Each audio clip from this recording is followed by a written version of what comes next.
For Paul Belhumeur, every day in the office is a gift.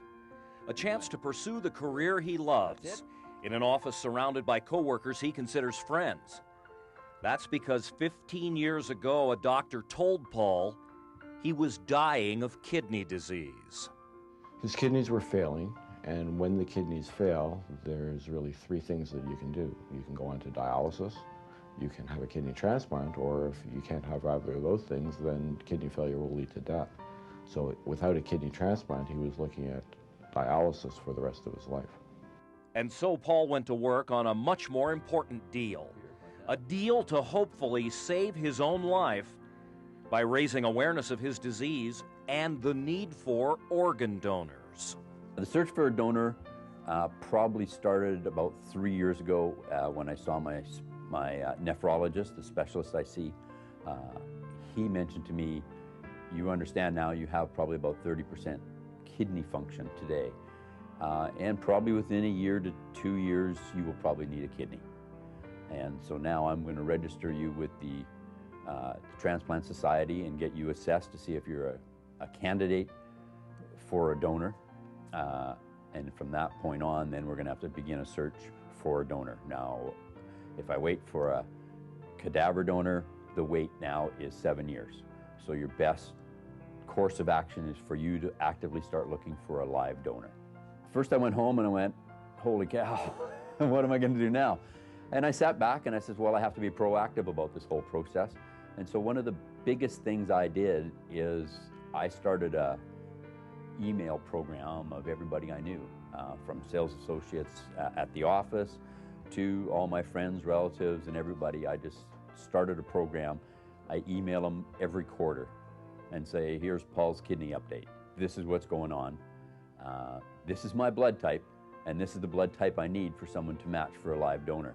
And I told the whole process about a 7-year wait list for a cadaver kidney, and I would really, ideally, I could, if I went a live donor program, I skipped the waiting list, we just book operating time, and away we go.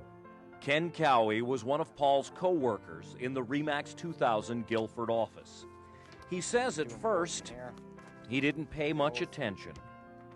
Well, at the time, you know, I didn't really give it much thought. Nothing was really an emergency. He was just telling us, you know, he's got some health problems. And I actually heard a couple people in the office actually went forward, and they went and got their blood tested. And so I thought, you know, that was a novel idea. So I thought I would go get my blood tested and get eliminated. All along, my hopes were up in the sense that I was being proactive in looking for a donor. I did not want to get my hopes up in saying, well, there'll be a donor tomorrow.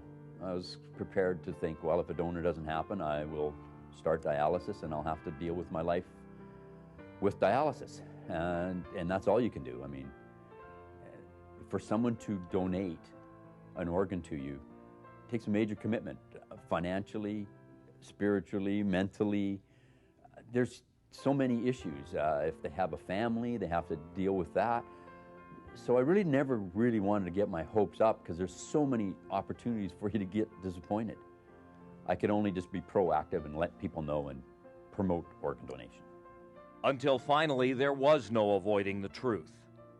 Ken Cowie, a fellow RE/MAX agent, was a perfect kidney donation match for the dying Paul Belhumeur.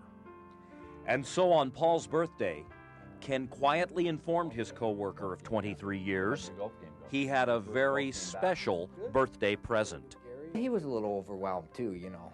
But, you know, we both know each other for years, you know, men and feelings, you know, the two things we know about him is like, what are they and how do we get rid of them? So, you know, we both fought our emotions back, and I really didn't want to get a whole lot emotional. Ken grabbed me and says, I got something to talk to you about, and let's grab a coffee. And he took me into one of the private closing rooms, and he sat down and he goes,